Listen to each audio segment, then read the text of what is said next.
what you want, what you gonna do when Chevy John Brown come for you?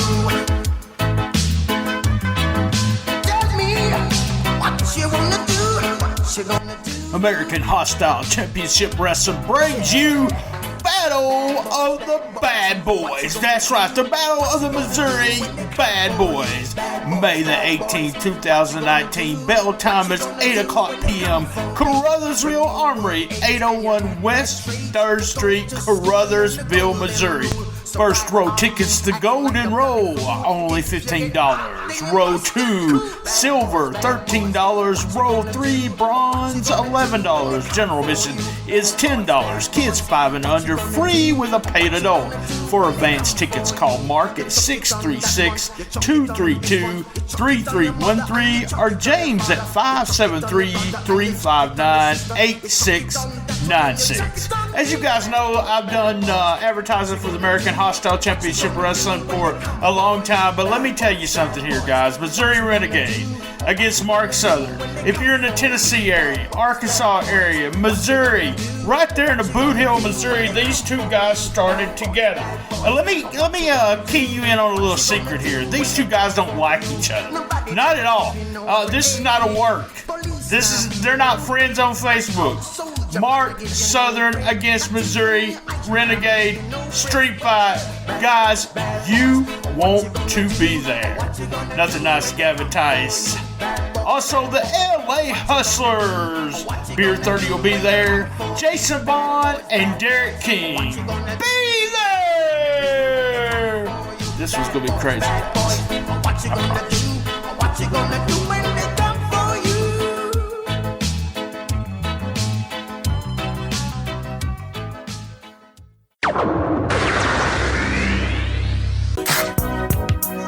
Mysterious Productions.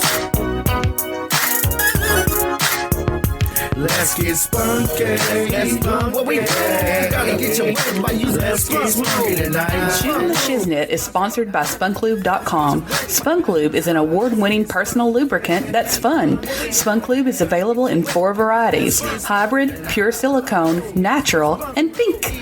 Place your order today at spunklube.com and tell them Shooting the Shiznit sent you. Now me and her being at it for a couple of rounds. When things got dry, man, I pulled out the tube. I gotta get her wet by using my spunk lube. Nice and smooth, wet and Blue Chew can now offer you the same active ingredients as Viagra and Cialis at a fraction of the price, discreetly delivered to your door. No waiting rooms, no appointments required, no embarrassing face-to-face meeting with your doctor. You're just minutes away from a heightened sex life. Use promo code STS. Get your first month free. All you have to do is pay postage and handling. Now on with the show.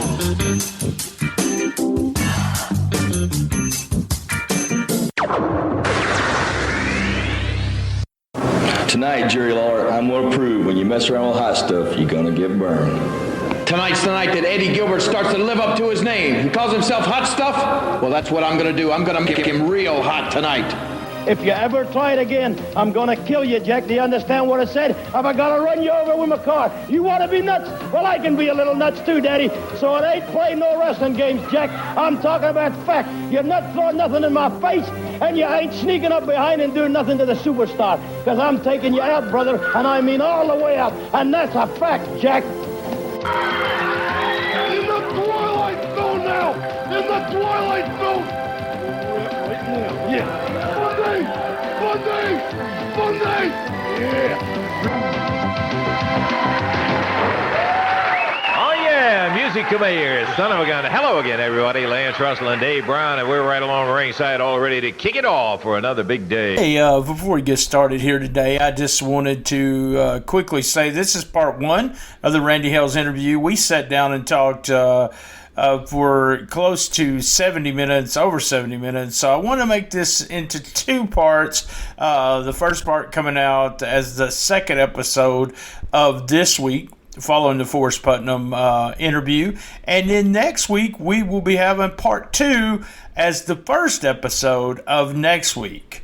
All right, guys, remember, hashtag MIM. We're giving away a big loot box, which also includes some Power Pro Wrestling, a Love My Mama t-shirt, and tons of other stuff from our sponsors.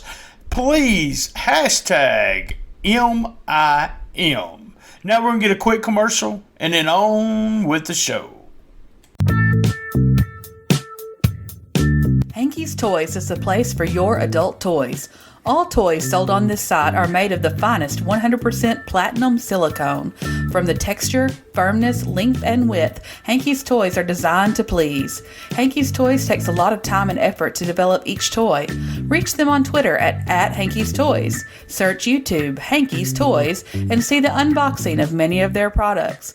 Also go to www.mrhankystoys.com. That's right, mrhankystoys.com, and use promo code SHIZNIT10 at checkout for 10% off your order.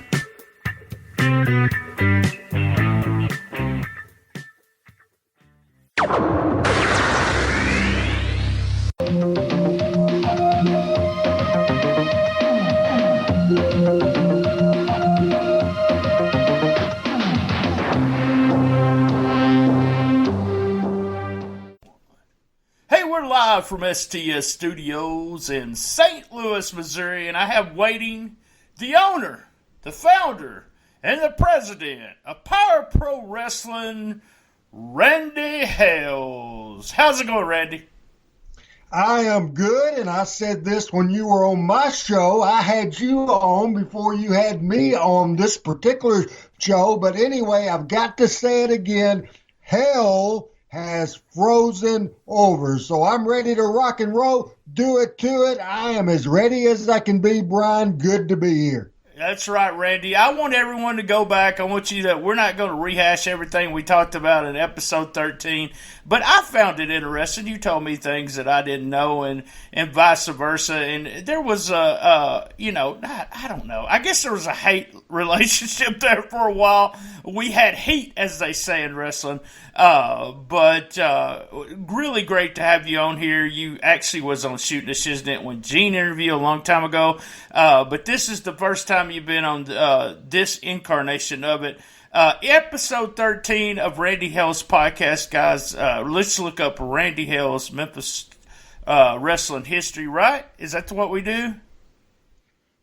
Yeah, well, to go to the podcast, this is podavenue.com/Hales. That's the best way to go directly to the list of archives. And now, believe it or not, this next show that we will do, because I know you have told me, you've smarted me up to when this is playing. So the next time the people can hear a new Randy Hales Memphis Memories show will be show number 28. So I'm behind you, but I'm catching up. I'm creating podcast magic.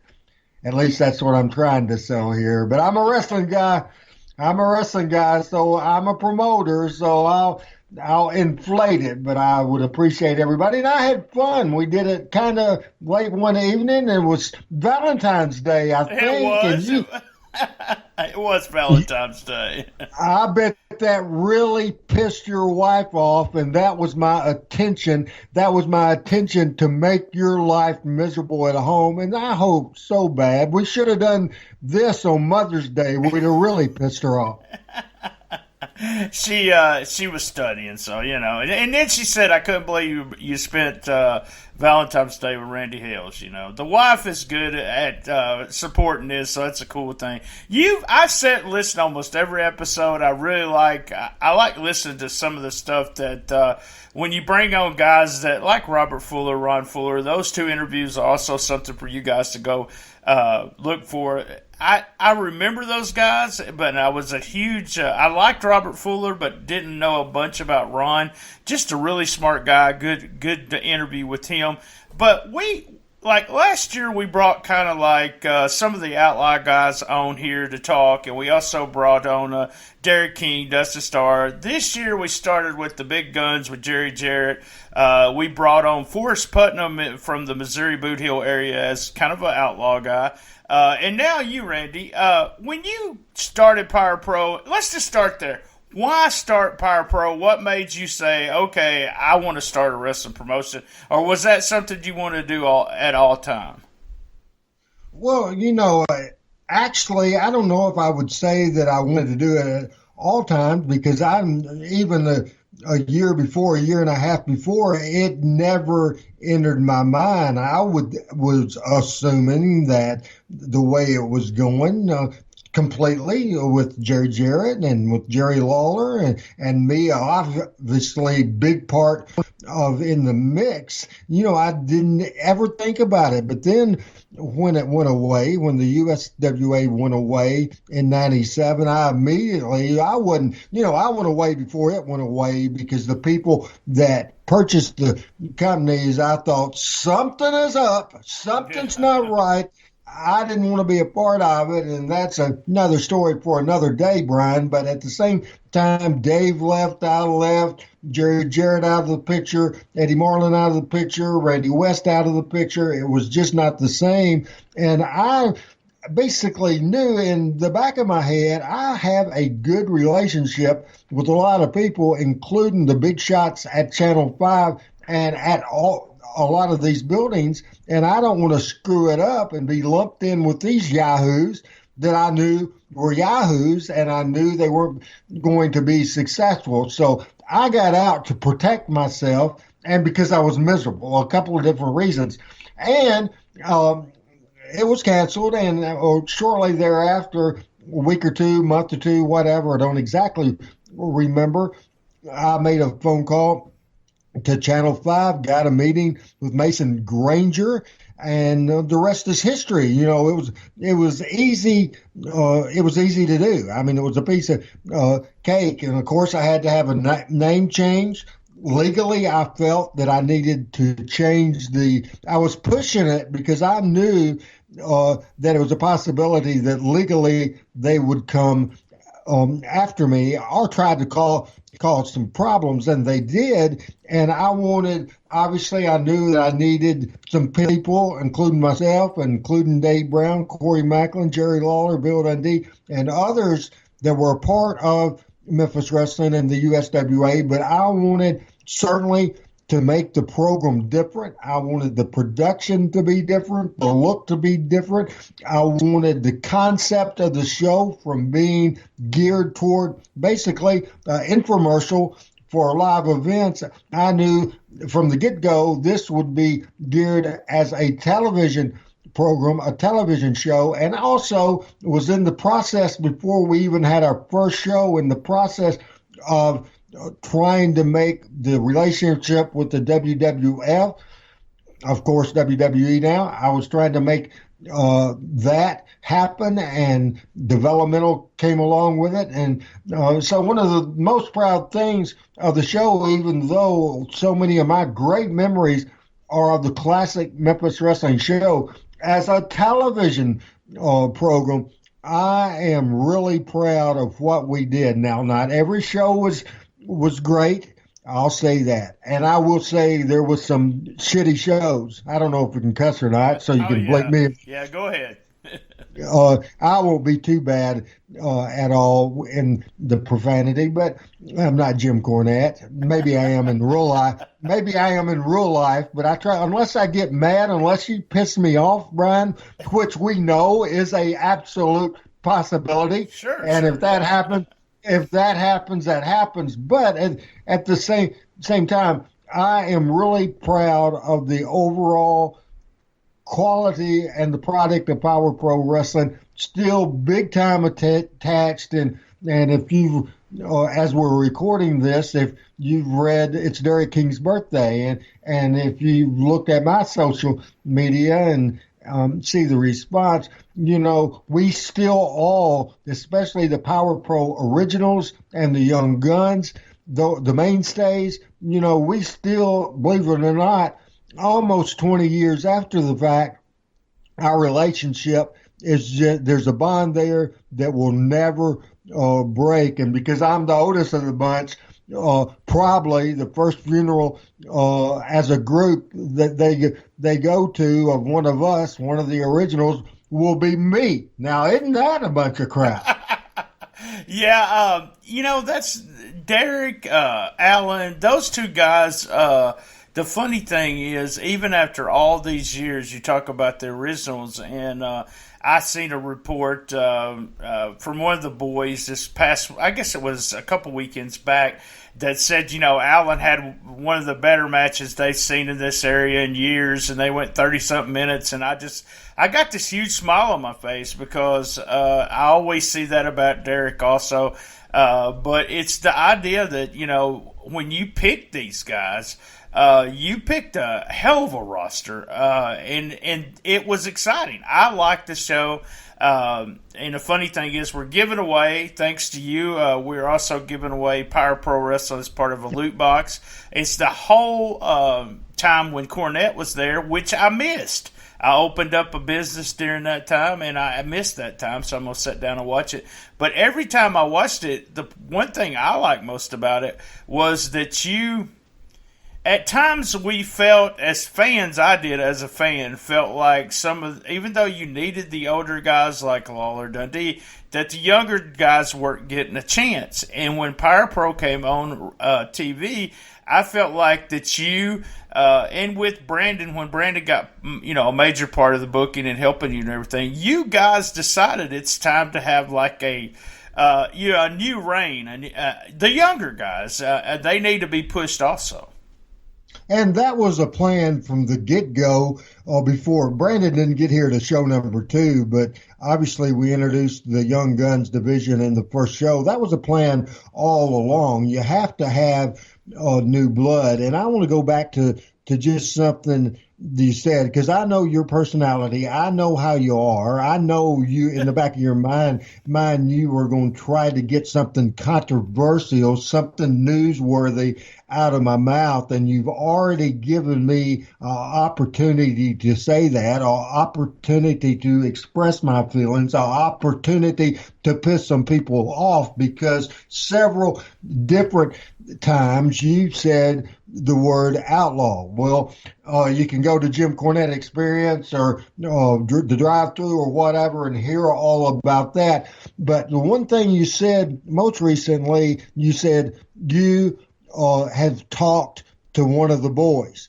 Well, Brian, no offense to you, but your definition of one of the boys is different than what my definition of one of the boys is. Maybe it's because I'm old. Maybe it's because I'm from another era. Maybe it's because I'm from the territory days. But, and I really, Outlaw Mud Show, I hate using those terms because most of them really want it bad. Most of them really work hard. Now, obviously and unfortunately, a great majority of them don't look the part, and they don't sacrifice the things that top wrestlers in Memphis and all over used to do. And it's not any fault of them. They're not on the road 2,000 miles away. They're not in the plane. They're not day to day. They're not working 10 matches a week. They're not going year round. They're not working sick as a dog because the money mattered. Now in most cases they don't do it for the for the money. Back then, pretty much, except for the enhancement talent, the job guys that we had on television, they got paid a little bit, but barely gas money. But basically everybody else on a full-time roster on a wrestling company didn't have a second job, didn't have time to have a second job, made a living, and at times, depending on business at the time, made great money. I said in a recent podcast, talking about my payoff, and then you have to use, as Cornette says, the inflation calculator.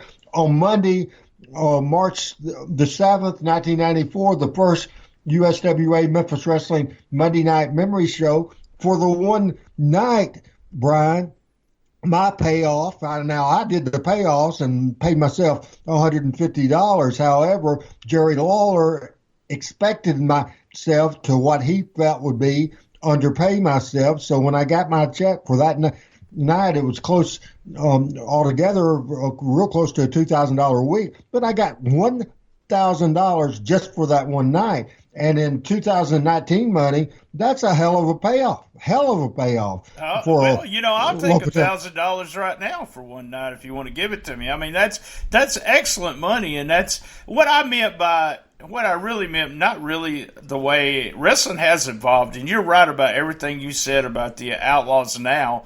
Really, you see Jerry Lawler, Dustin Starr, Derek King. I don't consider those guys. You see them kind of being the main events on some of these shows. Like you said, guys don't get to work so much.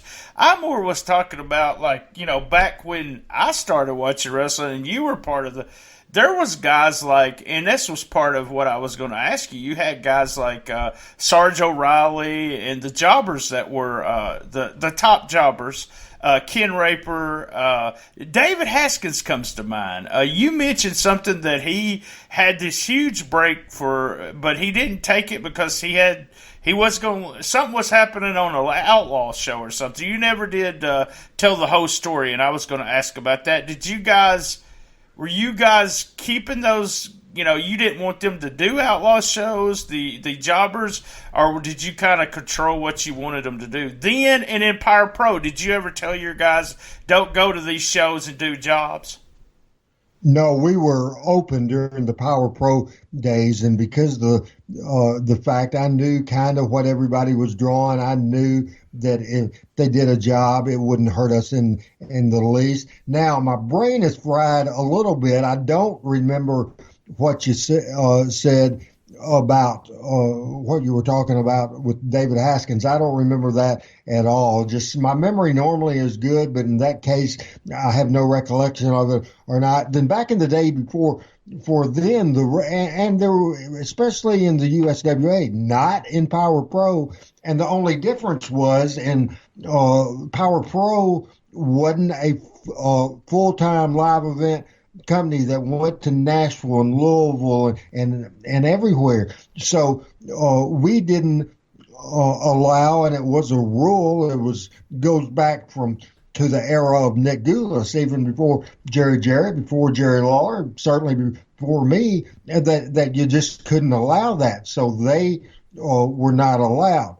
Then a lot of times, especially if you look at the mid 90s, there was people that I would have used better in stories if they would have committed to a full-time job. However, some of them, like I remember Scott Bowden, even back before that, Jerry Calhoun, people that had FedEx jobs.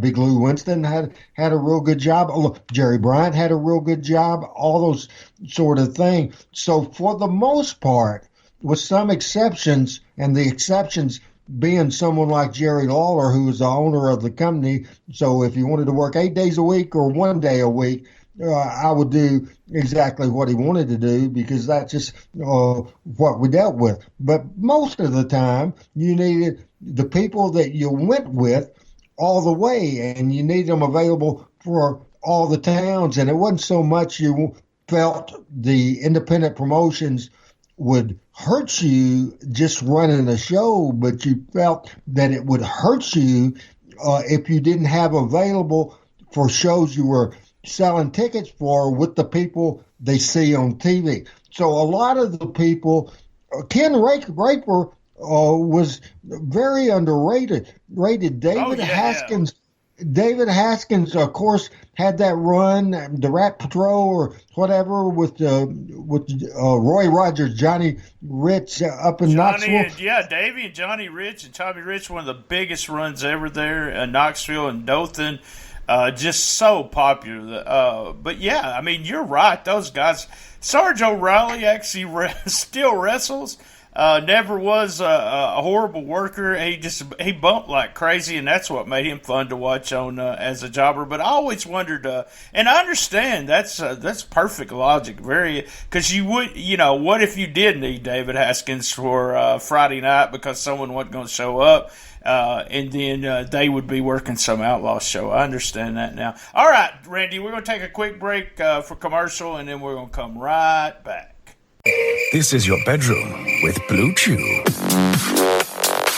Blue Chew uses the same active ingredients as in Viagra or Cialis, but now comes in chewable form. Chewable means better, cheaper, and works faster than pills. I've tried Cialis, I've tried Viagra. Blue Chew works the best. It's a fraction of the cost. Blue Chew's definitely gotten the job done. No in-person doctor visit, no waiting in line. No more awkwardness. Blue Chew allowed me to have more sexual freedom because it kicked in and worked faster. Ordering Blue Chew is an absolute no-brainer for any man. Blue Chew makes my girlfriend, want to put up with me in bed. I felt like I did when I didn't have ED. Order online to get your first month free. I want my girlfriend to want me, and with Blue Chew, she really does. Blue Chew is the future of manhood. Go to BlueChew.com and restart the party. Or call 800-232-8803. 800-232-8803. That's BLUE Chew.com. Promo STS, and you get to try it for free. Wow. I hear you. Wow.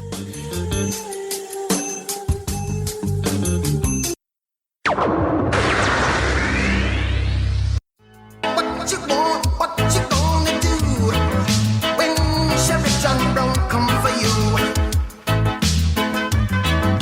Tell me what you wanna do, what you gonna do. American Hostile Championship Wrestling brings you Battle of the Bad Boys. That's right, the Battle of the Missouri Bad Boys. May the 18th, 2019. Bell time is 8 o'clock p.m. Caruthersville Armory, 801 West 3rd Street, Caruthersville, Missouri. First row tickets to Golden Row, only $15. Row 2, Silver, $13. Row 3, Bronze, $11. General admission is $10. Kids 5 and under, free with a paid adult. For advance tickets, call Mark at 636-232-3313 or James at 573-359-8696. As you guys know, I've done advertising for the American Hostile Championship Wrestling for a long time, but let me tell you something here, guys. Missouri Renegade against Mark Southern. If you're in the Tennessee area, Arkansas area, Missouri, right there in the Boot Hill, Missouri, these two guys started together. Let me key you in on a little secret here. These two guys don't like each other. Not at all. This is not a work. They're not friends on Facebook. Mark Southern against Missouri Renegade Street Fight.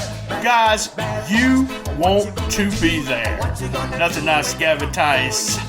Also, the LA Hustlers.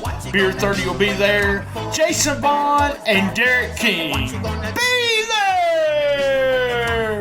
This one's going to be crazy. What you gonna do? What you gonna do when they come for you?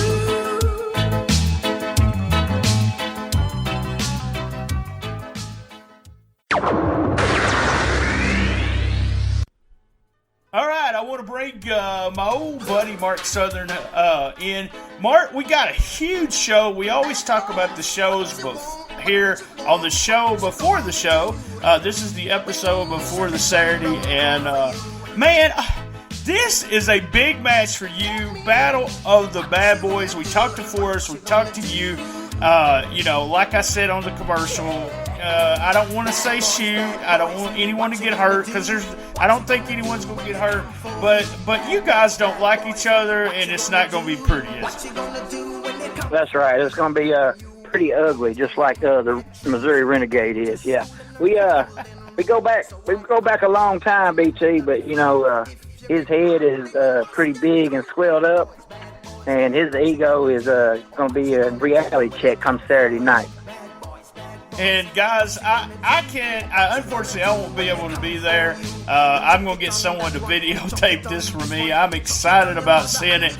And if you wanna, this is all about. It's gonna be a stiff match. You guys have fun, but it's if you want to see anything that is real as real can be. Go Saturday night. Now, if you're in Missouri, Arkansas, Tennessee, you're driving distance. You could get on the interstate. You could hit Crowsville, Missouri. This is the show to be to on Saturday night. I don't care if you go to Boys Show on Saturday night, if you go to Osceola on Fridays. I don't care what you do. Stop doing what you do for that night. And it's not just because they advertise on here. It's because I actually believe in this. Go watch this show. Mark, I do want you to go out, though, and talk about quivering your liver. All right. Come Saturday night at the end of an era, Missouri, May 18th. I'm going to quiver a liver, shadow bladder, make the earthquake, the walls shake, and Forrest Putman's heart break. Because where you're big, tall, little, small, Mark Southern with some more.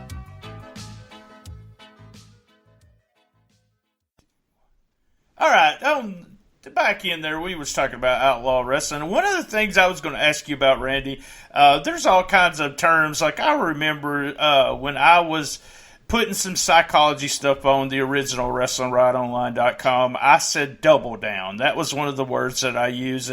And Bo James reached out to me and said, hey, it's double knockout. It's not double down. And now some of the new guys all say double down. So that kind of, I understood where that was coming. Here's something I've always wanted to ask somebody about, and I just forget every time I write it down. I was going to ask Dundee about it, but I'm going to ask you about it. The old secret handshake. So tell me, is this a legit thing, or is this something that the outlaw wrestlers made up? It's something, just basically the loose working handshake basically is what you're referring to, right? Yes, sir. Yes, sir. And for some reason, the outlaw guys, and it's the thing, it's not their fault. It's just not had the opportunity to be around full-time wrestlers, basically. And guys, if you don't do this full-time, you're not a full-time wrestler. That's all there is to it. And that happened a lot. And I don't know where it happened, where it started, but the psychology of it was probably one veteran wrestler probably was a green guy telling a green guy, say, this is what you do. To show the fact you're not stiff, shake a wrestler's hand like this. This is what I figure has happened. I don't know who did it, but I guarantee you this is what happened. So they did the light handshake. So that's what all the outlaw group did. They thought it was a signal. They thought it was inside, when in reality, like if you shake Bill Dundee's hand like that, you'll get a cussing. If you shake Danny Hodges' hand, and by the way, happy 80 from the day we're recording, and I forget that you're way ahead of the ball game, but as we record, it's Danny Hodges, the great Danny Hodges' 87th birthday. See what kind of information you get. I know, hell, I mean, bring you on for history. Yeah, man. I'm just like Brandon Baxter, my good buddy in Jonesboro at 7:15 every morning, Monday through Friday. They do a happy birthday segment, and I always have loved that. And get mad when he doesn't do the happy birthday to me, but he always does. He didn't need a memory of that. He's got he's not horrified, but he knows that if I feel slighted, how I react. But anyway, Danny Hodge, if somebody shook his hand like that, and I know it's a different era. But hey, Brian, I was looking at video just because I saw it was Danny's birthday today. I was looking online, not at video, but I saw a picture. When he was 80 years old, 7 years ago, he did a thing where he was at the Oklahoma State of Representatives, and at the state courthouse or state offices or capitol, whatever you want to call it, of the state of Oklahoma. And they had a picture of 80 84-year-old Danny Hodge surrounded by all the big shot congressmen, state congressmen, everybody's around. There's a little trash can in the middle of the floor, and Danny Hodge in a suit. He was wearing a dead-gum stinking suit, and you need to look at his wiki page. I think that's where it is, because he squeezed the apple at 80 stinking years old. At 80 years old, into the trash can. So yeah, that sort of thing. And then let's go back to the double down. And even though a lot of the guys have been around in the good old days, realize things change, and I try to keep up with that, but I do get frustrated a lot at the terminology, even though I realize that if you go to the WWE or AEW or New Japan, these guys are talking like that. It's just the change of the times. I understand that, but at the time when people say double down, it just drives me crazy. First time I heard that, just blew my mind. Double knockdown, double knockout. That's if you were calling it the ring and doing the spot, the heel would call it, and he would just say, "Shoot me in, double knockdown, double knockout." That, not no freaking double down. Not no freaking double down. I know. You both said something, and I actually emailed you at the time, and you had sent something back to me also. And it's just, when I started the website and then started going through just basic WWE psychology, some of the guys were just. Some of the guys had no idea what I was talking about. I mean, and it's just because they, like you said, they didn't work a long time. They didn't understand what a hot tag was and stuff like that. So that was fun to talk about. But you're right, the terms do change. And I mean, I remember talking to Derek about this, and he was like, "Yeah, the older guys use this, but we use this, and it's kind of different, but it means the same thing." What I was watching a match for, Was It Really That Good? And it was Jurioski against Randy Savage when they put the belt on Oski. And since we did air that, you was ringside. I text you and said, "Did you do the commentary?" And you go, "Man, it was X amount of years ago. What the hell?" You're like, "What the hell am I supposed to remember everything?" But it reminded me of how excited and how you brought Lance Russell, Dave Brown, my all-time most favorite. I like Jim Ross. I like Gordon Solie. But you brought a different excitement when you were commentating. When there was something like a title change or the thing with the pile driver that you were commentating on. And I don't know. I want to know that they did smarten you up. This is what's going to happen for the finish. Like you knew the title change was going to happen, but it never sounded like that. You were just fantastic in putting it over. What did you just say, "I'm going to forget the title's going to change"? What made you do that? I mean, you were so good at it. Well, it just depends on the era, and that obviously is the goal of any announcer, making it sound like he's seeing it and hearing it for the first time. Mm-hmm. But as I go back, I was certainly smart from, and it was acknowledged from maybe, I would say 78 on, something like that. But as far as that and the Oski match with Randy Savage, let's use that as an example. Was that from Louisville? Yes, it was. It sure was. That place was packed too. They were and you said the match was going 30-something minutes, and those guys were still going at it. I mean, it was hot and heavy that night. Well, I would say at the time, because here's the thing, that we had a camera there, and that was unusual. It had been done, and we would do it again, but it didn't happen a lot because obviously Tuesdays was the day our video guy had to put everything together, and it would get him a day behind from dubbing and putting stuff together. It would screw up his week, but we did it that night. 85, Tom Renesto, the original assassin with Jody Hamilton, would have been the booker there. And at the point, I was going every week to Louisville as the ring announcer. I graduated college from 84, was on the road as an announcer, and also helping Eddie Marlin run spot shows. I wasn't officially in the office to 86, but the cameras, for some reason, they needed stuff shot, and so Randy West would have just told me, or Tom Ernesto, and say, hey, we need you to do play-by-play, and I guarantee you, 110% guarantee you, I did not know that finish.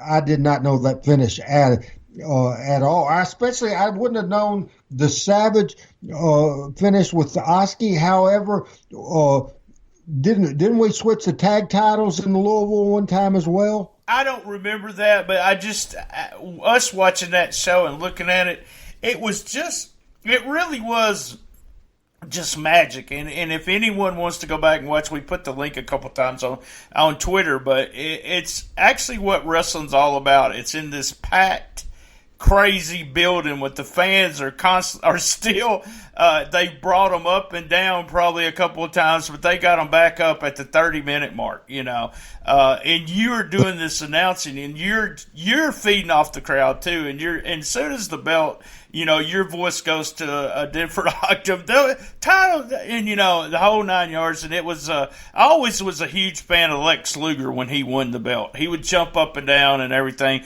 and that's what it sounded. But you brought something different, and I think I think you was kind of underrated in a sense. You had the best. You worked with the best, Lance and Dave. So I always enjoyed listening to you when they did the shows on the Jackson Show, because I didn't know your voice at first when you were just doing the arena stuff. But that and what was it? Randy Savage, Pile Drive, and Ricky Morton. That's another clip you guys can hear Randy really having a great time with that. And that's the Rock and Roll Express, and that was, I was guessing, around 84, not positive. The Rock and Roll Express against the Poffos, Randy Savage and Lanny Poffo, and it was a great match, and that was, to my knowledge, the first time a table ever broke. And I got too excited there and got mad at myself and ended up coming across as the biggest geek in the history of the world, because here's the thing, another time, this is in the 80s, people will laugh at me for saying this now, but I said when that pile driver, and certainly I didn't know that was coming, because they didn't know it was coming. That's what people don't understand. Every spot, every move, everything wasn't talked about. I am sure not only did they not go in the match knowing they were going to break a table at the end, they didn't even know that they were going to do a pile driver on the table. It was just the freedom of the heel to do that. They just had a finish, babyface over, heat afterwards, and the heels decided what to do, heat afterwards. That's what happened. And then, as I was in shock, it was right in front of me, right almost in my lap, and I said, oh my God. And then I thought to myself, well, you stupid son of a gun, you can't say, oh my God, on television. So then, this is where I look like a complete 100% geek and goof. I change it when I should have left it the same. I should have left it with, oh my God, it was a great call before Joey Styles ever dreamed of it. Oh my God, at that power driver. Then I changed it to, oh my gosh. I mean, I'm getting mad at myself. I'm cussing myself out. I'm slapping myself in the face right now. I'm embarrassed by that one word said. However, that is probably the most exciting and event that I ever called, and it just my dream from a kid was to be the next Lance Russell and Dave Brown. The bad thing was I didn't have the talent to do that. Certainly wouldn't want to be the ones that followed them, but I had a talent that I was excelled in and was better than most in, and adding work ethic to it really helped. But the office stuff, the booking, the creative, I was very good at that. And so with Power Pro, I could have on Power Pro put myself, if I want, I could do anything I wanted. And I did maybe one show or two shows when David Corey wasn't there, and they were fun to do. And I recently watched a show that I did with Dave, and it was fun to do. But my passion was more into the creative, and certainly I felt I was needed more up in that control room and being able to run downstairs or get on the headset with Tony Falk, who was at the gorilla position, and him hand the headset to somebody to answer their questions or veto idea or green light idea or change my mind or whatever. Certainly, I wasn't good enough to be able to be or to be able to, in my mind, to not be up in that control room, even though Brandon did a great job and he could have done it. I was not like Bill Watts, where Bill Watts, I love the Mid-South commentary he did. I could, say some negatives to Jiminy Christmas. He didn't let his co-host talk, but honestly, he didn't need to, because they weren't very good most of the time until it became Jim Ross. But yeah, announcing is a passion for me, and I just tried to do it in the early days, just excited because a good wrestling match, Brian, even today with everything's happened, not only, obviously I'm smart to the business, everybody else is smart to the wrestling business, but when I see a match, I got invested in the story of Kofi and Daniel Bryan. I was totally 100% locked in to that match and excited. Now, it wasn't a match as a lot of people think good wrestling is today. What is it, a 182 star match or whatever those type of guys. Thought it was, We're going to stop it right there and bring it right back next week, right there in that spot. And let Randy talk about some of the stuff that he's been watching recently. We also talk about the controversial, and he has some great things about the Doug Gilbert interview. I actually brought it up at the very end. You guys will just love what he says. So professional at what he says, and you will enjoy that part. Now, as always, same bad time, same bad channel. That's next week with Part 2 of Randy Hales on the best little wrestling podcast in the business. Be there! And as everyone knows, I love my mama. Hanky's Toys is the place for your adult toys. All toys sold on this site are made of the finest 100% platinum silicone. From the texture, firmness, length, and width, Hanky's Toys are designed to please. Hanky's Toys takes a lot of time and effort to develop each toy. Reach them on Twitter at Hanky's Toys. Search YouTube Hanky's Toys and see the unboxing of many of their products. Also go to www.mrhankystoys.com. That's right, mrhankystoys.com, and use promo code SHIZNIT10 at checkout for 10% off your order.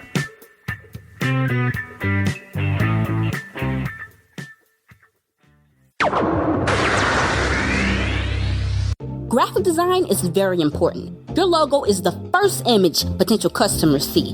What kind of impression would you want to make today? Need a podcast logo or a t-shirt design? KT does art. Her name has become synonymous with quality and professionalism in the graphic design community. She specializes in graphic design, painting, and more. She provides affordable commissions and professional quality with a timely delivery. Contact KT via email at kt_doesart@yahoo.com. Check out her Instagram at instagram.com/kt_doesart.